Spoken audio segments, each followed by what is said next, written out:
किसी का चोरी हो जाती है और कोई बताने वाला कहता है आकर के भाई तुम्हारे चोरी होगी है और पता नहीं कितना नुकसान हुआ, अपना घर संभाल जाके,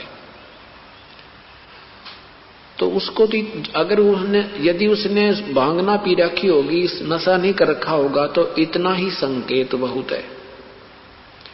वो तुरंत चल पड़ेगा अपने घर को, सो काम त्याग कर भी जाकर संभालूं के कारण बना कैसे हुई चोरी। और यदि उसने शराब पी रखी है या भांग पी रखी है तो वो कहेगा, एक बार फिर बताना, वो कहेगा तुम्हारे घर में चोरी होगी। तो क्या वो ये कहेगा कि गा के सुना? और गा के सुनाएगा तो शराबी ही सुनाएगा उसको, कहेगा तुम्हारे चोरी हो गई। फिर वो जिसके चोरी होगी वो कहेगा हा क्या बात की, बहुत अच्छा कहा। और फिर दूसरा शराबी भी कहता है तुम्हारे चोरी हो गई, तो वो कहता आहा इसने बहुत अच्छा बना, इसने सही गाना सुना। और दूसरा तीसरा फिर कहता है, वो भी कहता है तुम्हारे चोरी हो गई। अरे वाह भाई वाह, कमाल कर, अरे नादान, ये कोई बात हुई? अगर होश में हो तो ये गाने और ये लटोटर आवश्यकता नहीं पड़ेगी आपको, ये सुरीली आवाज में गा के सुनाओ। हाँ इसकी बहुत अच्छी आवाज है, ये बहुत अच्छा वक्ता है। वक्ता तो वही है, दो बात बतानी है, बिना बंदगी भैंसा की जय बोक बने का खेला, कुकर सुकर खर्ची की जगह छोड़ सकल बद फैला।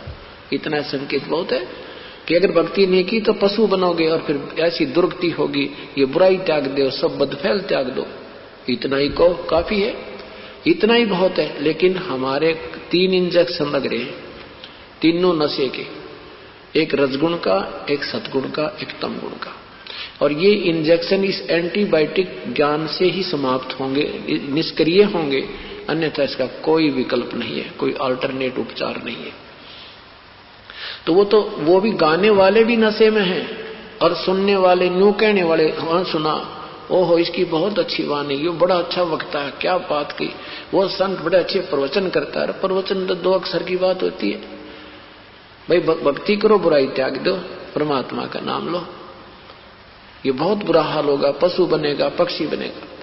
फिर भी संतों ने जैसे पहली क्लास के बालक को सुना समझाया करें, A for apple, B for book, इस तरह के गाने को कहा भी है। बाकी नो नहीं ढोलक ढालक बांध के फिर तू सुना, फिर तू सुना है। बच्चे अगर कहें कि इस अध्यापक ने अच्छा नहीं गाना था, दूसरे अध्यापक को बोला, वो सुना होगा हमने ए फॉर एप्पल।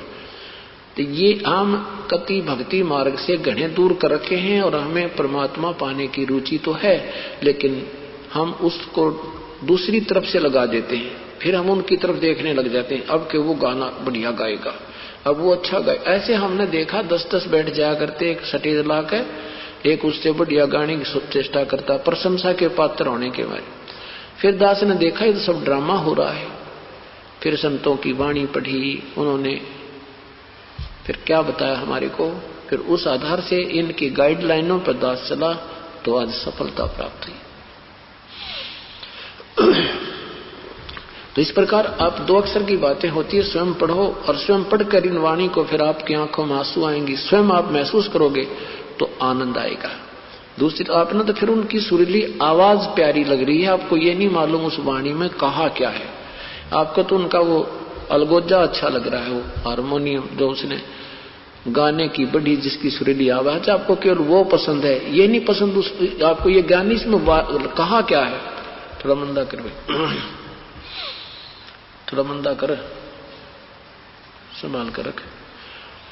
तो ऐसे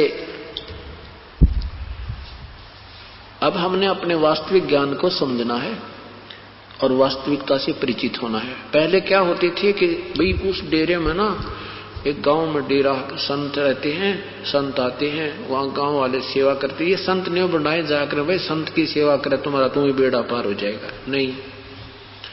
ये तो हमने जैसे संत कर रहा है ऐसे करना पड़ेगा, जैसे गुरुजी कर रहे हैं ऐसे हमने करनी पड़ेगी, तब हम पार होंगे। तो ये ड्रामाबाज जितने संत हैं ये क्या कहा करते, अब सेवक तो सेवा से पार हो जाता है, संत की सेवा करता रहे। तो एक गांव में ऐसे ही सेवा करा करते, क्योंकि जैसा ज्ञान दिया गया उसी पर भोली आत्मा दृढ़ हो जाती हैं। तो समझदार वो गांव के लोगों ने क्या देखा कि जो संत ज्यादा भक्ति करता है ना रात को, उसकी सेवा करने से घना लाभ होता है।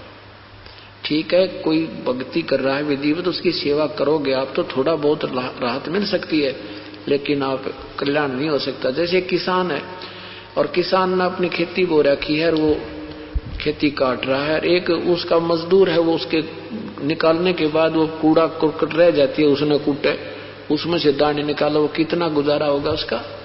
तो संत कहते हैं आप सेठ बनो। तो क्या होता है, तो उन ड्रामेबाजों ने देखा, वो रात्रि के में सत्संग यानी वो भजन करते हैं, तो श्रद्धालु लोग न्यों देखा करते। उन्होंने एक ऐसा अपना दृष्टिकोण बनाया संतों भक्तों ने, भाई जो शीघ्र रात में सुबह जल्दी उठता है ना संत, और जो पहले नहाता है स्नान करता है, तो वो सही भक्त है, वो ज्यादा भक्ति करता है, उसकी सेवा करने से हमें ज्यादा लाभ मिलेगा। तो क्या देखा एक कि जो पहले उठता था स्नान करके अपना कोई कपड़ा उपड़ा जो नहा के धो के सुखा देता था, उसकी पहचान कर लेते थे कि जी किसका कपड़ा है, बता देते थे भी फलाने संत का है, वो उस कमरे में बैठा है। तो सभी उसके पीछे उसी की सेवा में लग जाया करते, भाई वो वक्त से उठता है और भजन करता है, इससे ज्यादा लाभ मिले। तो एक पाखंडी सा और संत आ गया उससे के साथ, उसने देखा भाई सारे इसकी सेवा कैसे करते हैं, ये तो बेवकूफ को इतनी भक्ति भी ना करता दिखता, और हम भक्ति भी करते हैं, हमने ये पूछते कोई नहीं। तो उसने देखा कि यू वक्त से उठता है और सुबह नहा लेता, वक्त से नहा कर यू फिर सो जाता है, और ये नहीं सोचे यू भजन करता होगा, इसका कपड़ा टंगा दिखा है तो ये इसकी, इसलिए ये इसकी सेवा करते हैं। तो उसने क्या किया, इसी सर्दी में वक्त से नहाया तो जाता नहीं भाई, उसने ये सोचा कि नहाता मैं सकता नहीं इतना वक्त उठ कर सर्दियों के दिन, वो क्या करे, एक कपड़ा पानी में धोकर अपना लंगोट और सुखा दे और आप सो जाओ, फिर उससे भी पहले टांग दे सुखा दे। तो उन्होंने देखा भाई श्रद्धालुओं ने, हाँ भाई ये साधु वक्त उठता है, तो वो सारे उसने छोड़ कर उसकी सेवा करने लगे। तो वो कहने लगा ना काटा ना तेरा रोग है, हाँ अब तो मतलब मैंने पता लग गया कैसी कहानी है सारी। तो हम ऐसे मूर्ख बना रखे इन्होंने, अब हमने स्वयं सावधान होना पड़ेगा और परमात्मा पाने की विधिवत जो है ना मेहनत करनी पड़ेगी, प्रयत्न करना पड़ेगा। अब कौन है वो परमात्मा, कैसा है वो प्रभु। एक समय की बात है, एक शेख फरीद नाम के एक महापुरुष, मुसलमान, पवित्र मुसलमान धर्म में उनका जन्म था। अब जिन्होंने परमात्मा चाहिए वो उसको आभास होता है, वो चलता रहता है, वो किस संतों से भी मिलता है और अपनी परंपरागत पूजाएं भी करता रहता है। शेख फरीद जी बचपन में बहुत नटखट थे, बहुत शरारत करते थे। उनकी माताजी बहुत दुखी हो जाती थी, रोज उलाने आया करते थे, 2 मिनट भी घर में नहीं टिका करता।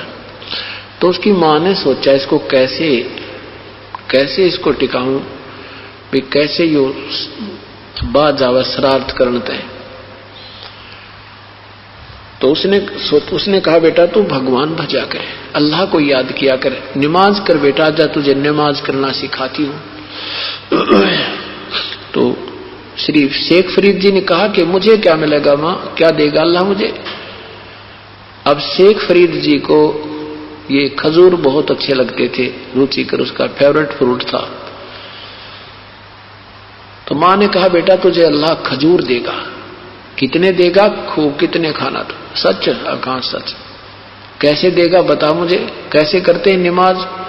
मां ने एक कपड़ा बिछा दिया और कहा कि तुम यूं कह जाई, जैसे कहते रहना हे अल्लाह मुझे खजूर दे, हे बोलिए ना, ऊंची आवाज ना करना, मन मन में करिए, हे अल्लाह मुझे खजूर दे, और मैं जब तक नहीं कहूं इतना आंख मत खोलिए। अब ठीक है माता जी। अब मां ने जब काम करना हो ना, अभी शरारत करेगा तो काम करना हो तब कह दे आजा भाई, उसको कपड़ा बिछा दे और उसको कह दे तू ऐसे कहता रहे, मैं जब तक कहूं नहीं आंखें नहीं खोलनी तूने। अब अच्छा माता जी, नहीं तो अल्लाह खजूर नहीं देगा तुझे। ठीक है माता जी। अब मां ने क्या सोचा कि अपना एक आधा किलो अंगूर खजूर मंगा कर रख लिए, लाके तोड़, खजूर बहुत होते थे पहले, तो वो तोड़ के ला के रख लिए और उसके आसन के नीचे, कपड़े के नीचे पत्ते में डाल कर रखते और अपना काम कर लेना पूरा। फिर उसको कह दे उठ बेटा, उठ ले, तो उठ लिया, आ जाए तो इधर आ जाए, उठ ले बेटा, उठ लिया।